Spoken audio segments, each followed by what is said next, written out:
Hello, everyone. Welcome to our Facebook Live today. We have a fantastic session lined up for you. So thank you to everyone who has joined already and has been hanging out here until we begin. We like to go live a few minutes before so that people are aware that we're about to go live and they have a chance to get ready, grab a notebook, grab a cup of coffee, sit down and get ready for the show. And if you haven't joined yet, or if you're just scrolling down your Facebook page, now's the time to sit down, take a look. We have a great Facebook Live lined up for you today. So excited about this one, as always. We have a fantastic guest for you. So welcome in if you're joining us today, whether it's your first Facebook Live or if you've been to all 152 Facebook Lives that we've done on our English channel. We're so glad to have you here today. We have done so many, and we just love bringing all this amazing material to you sitting at home. You can do genealogy from the comfort of your own home and learn from the experts in various fields. So we're just so glad to bring you this content. I see people are still filing in here today.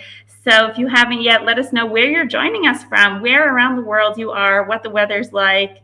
If this is your first Facebook Live that you're joining us for, or if you've been to a bunch of our Facebook Lives on the MyHeritage Facebook page, we'd love to hear.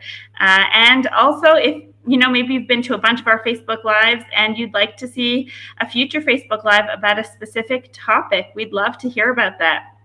So just let us know in the comments section if there's a specific topic that you'd like to hear about, and we hope to bring you many more sessions through the end of 2021 and of course in 2022 as well. Before we get to our show today, I want to let you all know about our Black Friday sale that has begun. It is the lowest price ever on MyHeritage DNA kits, $39 US, an amazing price. Really can't be beat. And so if you still are looking for some gifts for people on your list, now is the time to take advantage of this amazing sale. And a few days left of our Black Friday sale. So please check it out. Of course, there's a comment in the comments section with a link, myheritage.com/DNA. We hope you're able to check that out today. We'll also be giving away a MyHeritage Complete Plan to one lucky winner. So, of course, for those of you that are aware, the Complete Plan on MyHeritage is the best plan we have to offer. It gives you unlimited access to over 15 billion historical records. And of course, more historical records are being added every single day, in addition to unlimited family tree size and access to all of our photo tools. We'll be talking about photos today. So definitely something that everyone, I think, in the audience would love to win. And if you already have a MyHeritage Complete Plan, of course, you can gift it to a friend or family member. So to enter, please let us know if you've tried out the MyHeritage photo tools. Throughout 2021, we've added even more photo tools to our repertoire. We have a number of MyHeritage photo tools that just allow you to, take a deep dive and learn more about your ancestors in those photos. So let us know, if you've tried them out and something you've learned from your photos by using them, or perhaps you haven't yet and you'd like to. So let us know in the comments and we'll have that giveaway at the end of today's show. I see that Jane just wrote us and she said, I just moved to Pennsylvania and now I hope to get time to get back to my genealogy. I love these Facebook Live presentations. That is so nice to hear, Jane. And we love having you here. So we hope that you can continue to join. So thank you all for being here in our audience. It's really so lovely to see you all tuning in from all over the world. So now I'd like to introduce our speaker that we have with us today, a great friend of MyHeritage. We have with us Maureen Taylor. She is known as the Photo Detective, and she is an internationally renowned expert in historic photo identification, preservation, and genealogical research. It's always such a pleasure when we have her on our show. We've been lucky to have her a bunch of times. Hello, Maureen. Oh, Hello, Esther. How are you doing today? I'm good. I'm good. I'm so glad to see everyone from all over the place. I love talking about photographs, obviously. I think I've done 4 or 5 of these now, Esther. Yeah, and each one has been, such a gem. We've learned so much, and I know I've gone and rewatched a bunch of the sessions, and every time I just learn new things. It's incredible. Yeah, yeah. I think everyone will like today. It's all about how to find more family photos. And I don't want to hear anyone saying, but I already have too many. No You such can never thing. have too many. No such thing. No such thing. Amazing. Yeah. Okay, well, we're really excited about it. So let me bring up your slides, and you can jump right in. And of course, just to tell the audience, of course, at any point in time, feel free to leave a comment, a question for Maureen, and we'll be taking questions at the end of today's session. In addition, you could rewatch the session afterwards on the MyHeritage Facebook page under the videos. So don't worry if you missed something, or there was a point that you wanted to get back to later. It will all be recorded and available afterwards as well. Here, let me bring your slides up. Okay, here we go. You can see it? Yeah, all set. Right. Okay, perfect. So today's presentation is called 5 Places to Find Family Photos. And there are photos everywhere. So narrowing it down to just 5 was really hard. So there's some broad-based topics in this presentation. So you'll see that there's actually a few more than 5 that I cover.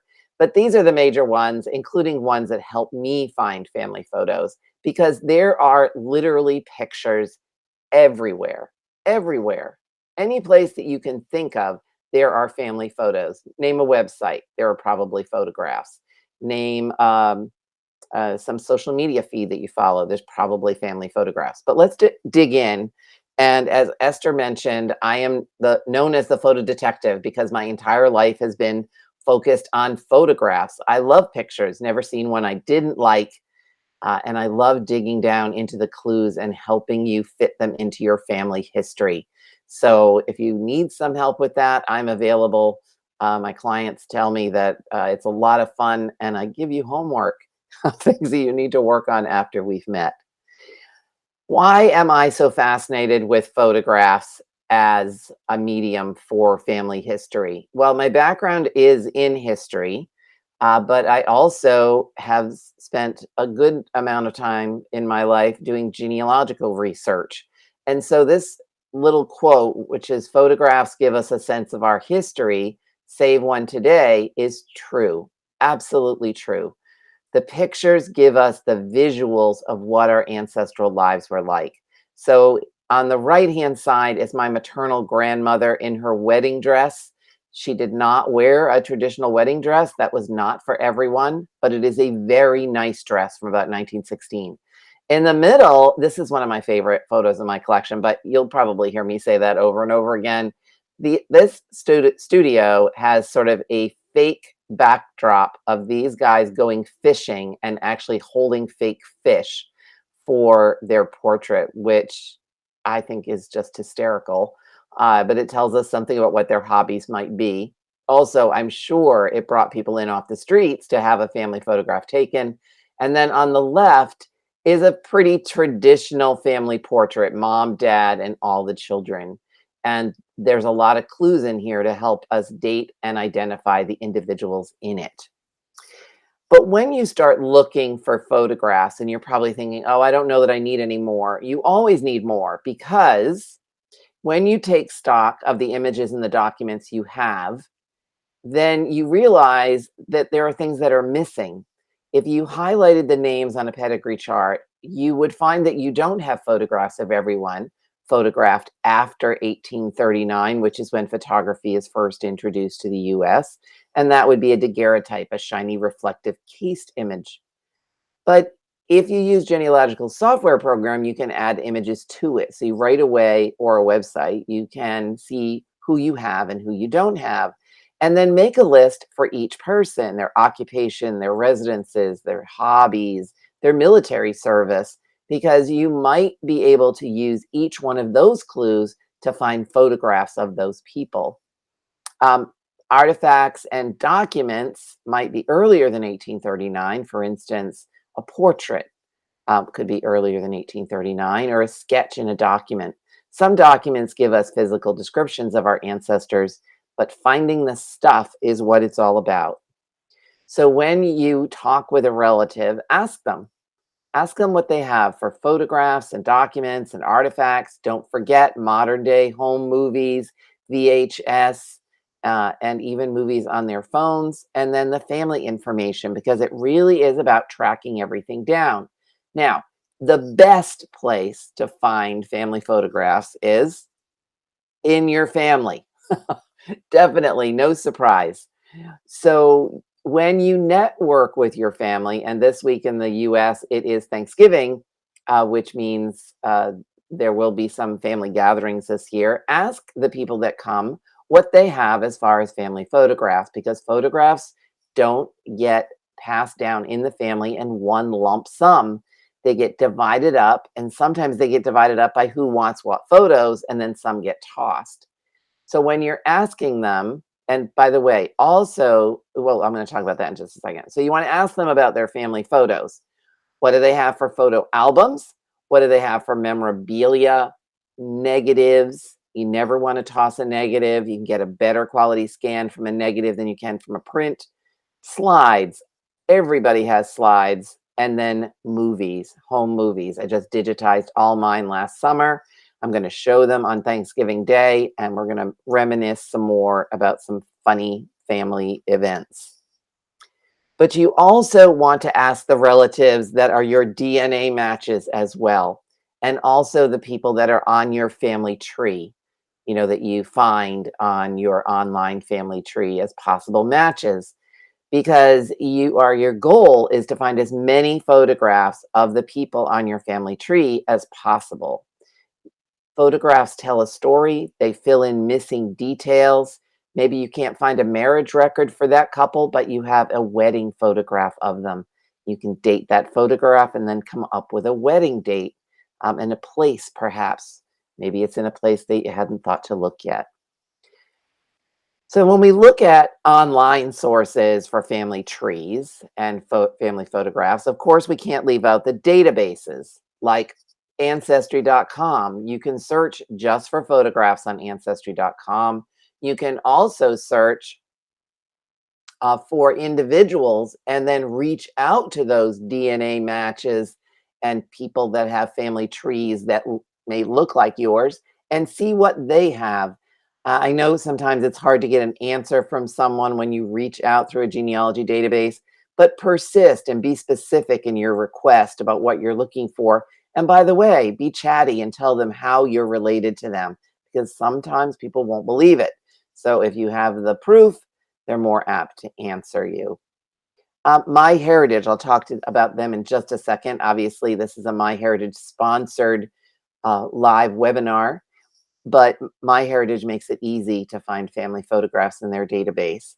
And then on Family Search, probably of these three, there's more photographs on Family Search than any of the other ones. And you can search and find images on Family Search as well. Now, MyHeritage does something a little bit different. Instead of you having to search, if you have a public tree, there is the instant discoveries on MyHeritage under that tab Discoveries along the top of your screen when you go to Discoveries. And then it will tell you if there are pictures. You can even set it up so you'll get an email telling you that you have new instant discoveries. Makes it simple. And then with MyHeritage, because you've made it public, individuals will be able to add those images to their family tree with just a click. So that's pretty cool. When you think about social media, you are likely not thinking about how social media can help you find family photographs.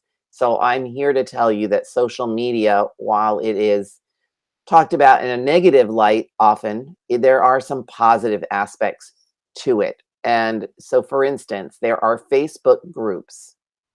There is the Photo Angel, a relative newcomer to the photo reunion practice.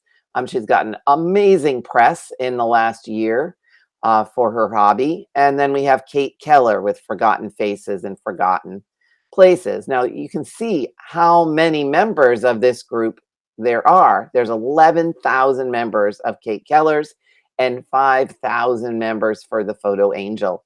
And this is just scratching the surface. There are so many more groups. And why would you want to join this? Because they post photographs, and then if you reach out and you're related to those people, they will send you the image. Sometimes it's just the digital, especially if there's more than one person that claims it. But it is these groups, these Facebook groups for photo reunions are extremely active, and you should check them out. They're really great. How about local history Facebook groups? So I belong to several. I'm living in the little state of Rhode Island in the United States, and we have several Facebook groups, you know, things that aren't there anymore, for instance. And one day I was on that group and found a picture of my great great grandfather, Peter Taylor, who served with Rhode Island 2nd Volunteers at one of the battles of Bull Run. And here is a picture of him. Now, he didn't serve for very long, and I was stunned, absolutely stunned to find this picture, because this picture is actually in my local public library. And shame on me for not looking. I just had an assumption that I would never find a picture of him. And when I found it, I immediately sent it to my 2 first cousins, and they said, "Oh my goodness, where did you find that?" And I said, "I found that on Facebook." So you definitely want to take a look. You can also, in these groups, just have a good time looking at other people's photographs. That's primarily why I joined, so I was surprised to find mine. On Instagram, which is all about images and people, I have I have an article on my blog called Family Photos on Instagram, which just, again, scratches the surface. There are so many websites and Instagram feeds for lost photos. So I just highlighted one here called the Lost Photos Project. And it's, again, a reunion site. So he'll post photographs, and you can reach out and say you're related, and you'll get reconnected. I have a podcast, and I try to get up to the minute guests, people doing interesting things. And not that long ago, this was on Twitter. So Victoria Johnson is a professor, and about 15 years ago, she bought a book, a used book, and never opened it. You know, we're collectors of books, right? We think, oh, I might need that book sometime for some research I'm doing. So we buy it and we put it on the shelf. But then not that long ago, she took it off the shelf and discovered that there was a photograph in it. This photograph was a completely unidentified family photograph, and this is the power of crowdsourcing. Victoria Johnson was stunned when more than 200 Twitter historians, which is what the word is for Twitter historians, jumped on, identified the books on the bookshelf, the painting on the wall, and sooner or later, in not that much time actually, this photograph wound its way back to the original family, who had wondered what had happened to it, but they'd used it as a bookmark. How many times have you done that? So I hope you'll check out my podcast. It's called The Photo Detective. I'm up to about episode 160, I think, and it is available everywhere you can get your podcasts, including Amazon Music and Pandora. So give me a listen. Now, what about online libraries and archives? Absolutely. You should definitely look at your local historical societies where your ancestors lived, state historical societies, but also some larger ones like the Internet Archive, which I'll talk more about in just a minute.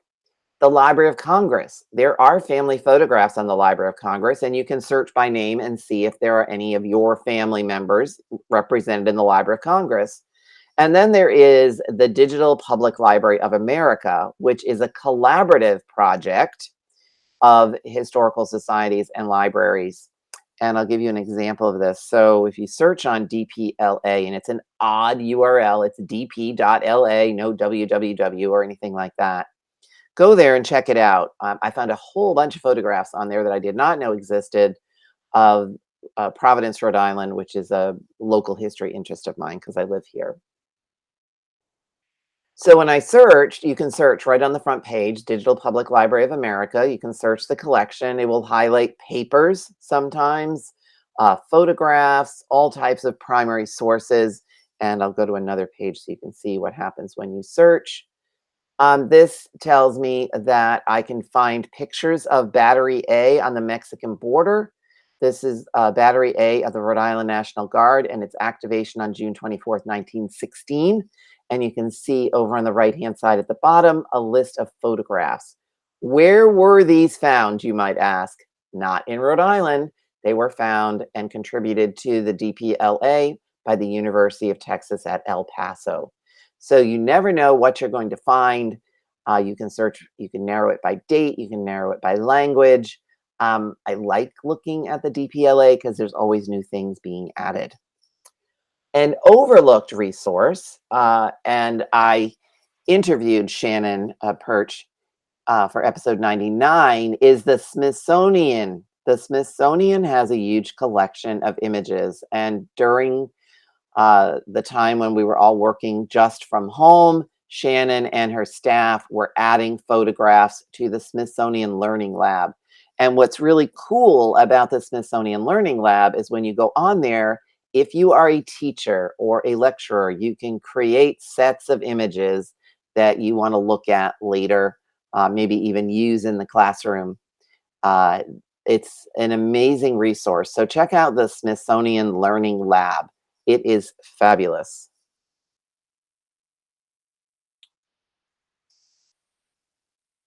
The Commons on Flickr. So you've probably heard about Flickr. Flickr, you know, a number of years ago was the place where lots of people posted their images. It used to be free, now it's not. But they have this section called the Commons. And it's sort of like DPLA. All of these participating institutions put images up there. So you can see logos for like the Smithsonian and the New York Public Library, that's the lion, the British Library, lots of places, and not just in the United States, but all over the world. I was putting together a lecture for an Australian conference and really needed some images to represent the kinds of things that people in Australia might find in their family photograph collections. And I found them on the Commons, and I was able to use them in my presentation. So the Commons is quite wonderful. I realized I should have put a handout together for this, Esther, and I ran out of time. Let's talk about the Internet Archive for a moment. So the Internet Archive is just what it says. It is an archive, a nonprofit library of free books, movies, software, music, websites, and more. If you've never gone on the Internet Archive, you should. It's archive.org. The Wayback Machine is very cool. If you have a link, like you find a link in a book or an article, and it is no longer available, you can actually put that link in the Wayback Machine, and you might get lucky and find that exact page that's been backed up to the Internet Archive. But you can search all kinds of things on the Internet Archive. The other thing that's going on with the Internet Archive is they have a partnership. So there's books on here that you can search, and then there's lots of images, but they have a partnership with Flickr. So this particular archive on Flickr is just the Internet Archive book images. You can search within this collection, say you're looking for a particular mill or a particular person. I was actually doing a lecture once on the Internet Archive and plugged in a random name, and a woman in the audience said, "That's my ancestor." But when you find one of these images, you click on it, and then there are links to take you over to the actual page in the book in Flickr, and in the Internet Archive, and then you can look through the book and see what other information might be in there for you. It is a fabulous resource. Fairly newcomer to the storage of photographs is a website called permanent.org, which is storage. It's permanent storage. It's a nonprofit, but they even have a way for you to search public archives that people have set up. So you have family photographs and you want to be able to share them and use them. and keep them forever, you can put them on permanent.org. It's a one-time fee. And then if it's a public archive that you've created, individuals will be able to search the metadata and come up with hopefully pictures. It's very specific searching, and they're working on that search tool. But I don't know of anyone that's lectured about that yet. What about reunion websites? And there are plenty of them. So the oldest one is deadfred.com. And deadfred is, God, it's been around since I think 1998. So here's what you can do. You can search by surname.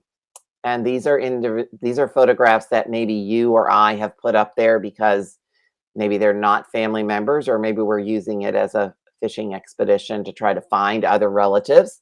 And then you can do a detailed search. If you're just the kind of person that likes to look at mystery photos, like I am, then you might just click the mystery tab. You can also do a keyword search. So if somebody said, maybe you're just looking for family that lived in a specific town, that would qualify as a keyword search.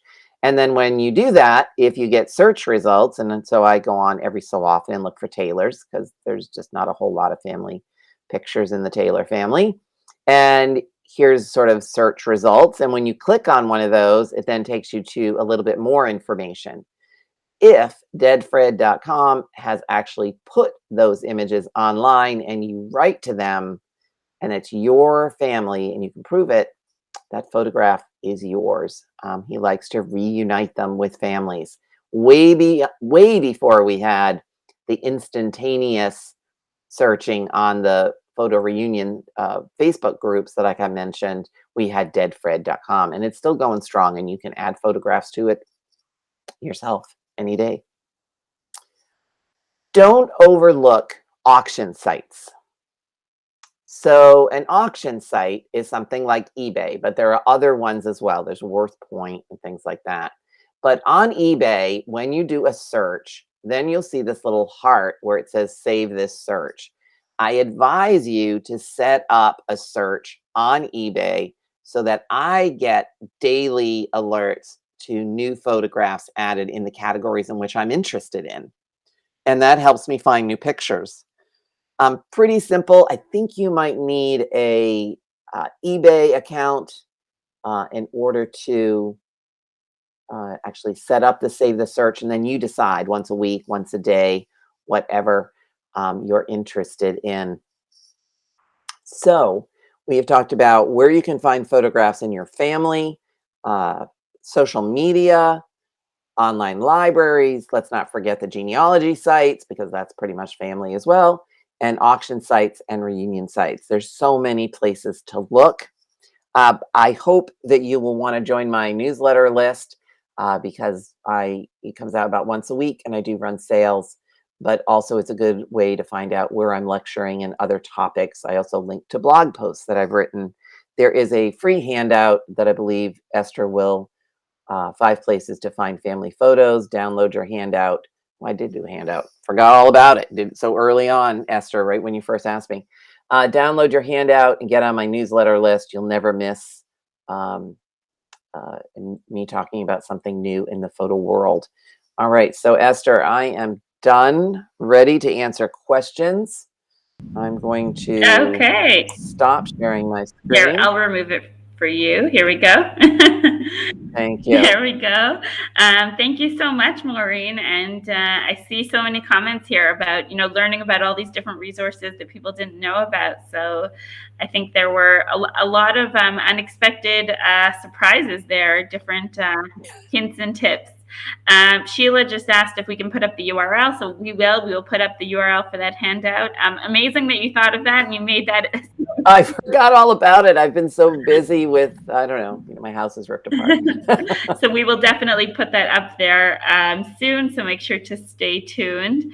Chantil said, love this.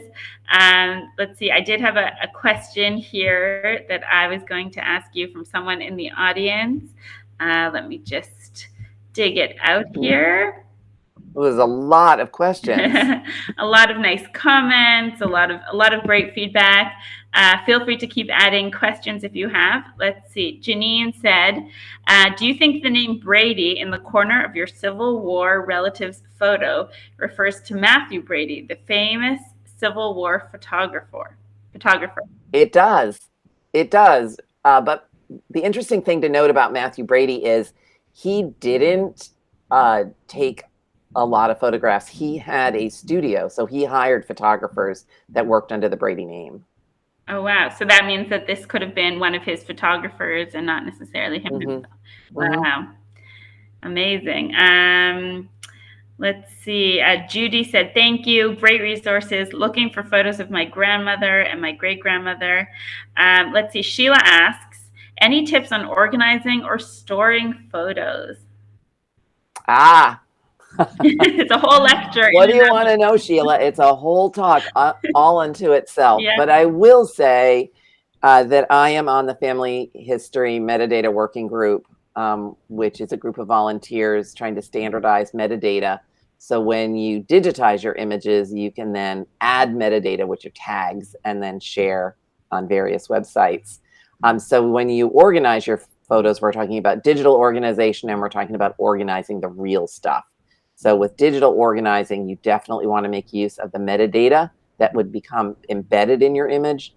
And then in the real stuff, that's a whole talk. We can talk about that some other time, Esther. 2022. 2022.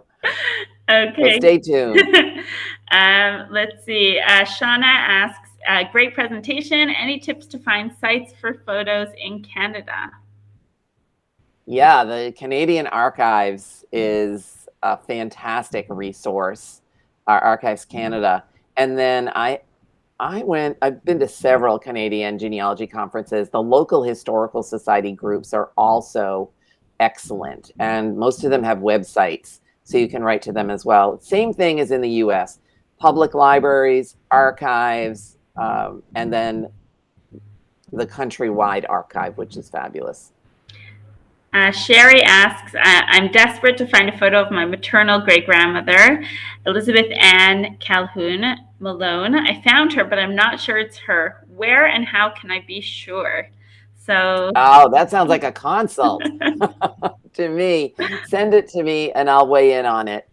And I don't know, Esther, we might have to save that for 1 to 2. We'll do a live one with her and her picture. Case study, amazing. That would be so much fun. Yeah, wow, great. All these ideas are popping up for pop. For future sessions. Let's see. Carol says, looking for photos and information on my grandmother's first husband, so hopefully this will help. And Sheila said, thank you for all these tips. Just so many great tips here. And of course, as I said, we will put that link to that handout so everyone can access all those different websites and tips that Maureen shared. And of course, feel free to rewatch this Facebook Live afterwards on the MyHeritage Facebook page. It'll be available there forever for you to watch, so feel free. So Maureen, should we give away a MyHeritage Complete plan? Yes. Okay. Please, let's give it away. Amazing. So as I said, it's unlimited access to 15+ billion historical records, unlimited family tree size, access to the MyHeritage photo tools. Which one is your favorite photo tool, Maureen? Oh, I have two. I use the enhancement and the colorizer quite a lot, and I use them so that it helps me pull out details in the photograph, especially the colorizer, because sometimes things are just sort of hidden in the background, and then you colorize it and that little detail just pops. Just comes out, yeah. And you know, comes out. I took an old photo recently that had a huge crack down the middle, and I used the repair tool, and it just, disappeared. It was amazing. That also was just remarkable to me. Oh, yeah, I use that on a regular basis, and it does amazing things to the photographs. It makes them look so much better, and I don't have to learn I have to learn Photoshop. Amazing. So that's included in the MyHeritage Complete Plan for one lucky winner today. We're so thrilled to be able to give this away. And our winner today is Martha Stevenson Wright. And Martha wrote to us and said, "Good afternoon from Columbus, Ohio. I just repaired the only photo I have of my second great grandmother, Mary Rich Leland. That was a very damaged tin type, and MyHeritage did an amazing job fixing it." So congratulations, and we'll be in touch with you through private message to claim your prize, Martha. So thank you so much for leaving that comment. And thank you to everybody else for all those amazing comments and feedback in the comment section. And remember, please leave us a comment there about future Facebook Lives, not just about photos, but anything genealogy, family history, DNA related. We'd love to bring you content that you're specifically looking for. So leave us a comment and let us know what you'd like to see next on our Facebook Lives. So Maureen, thank you so much for joining us today. Thank you, Esther. As usual, really fun. Always so much fun. And happy Thanksgiving. Thank you. Thank you. And I think you're going to one held at Friends, so enjoy your turkey. Thank you. You too. And to all of you out there, anyone in the U.S., happy Thanksgiving, and we'll talk with you all later. Have a good day.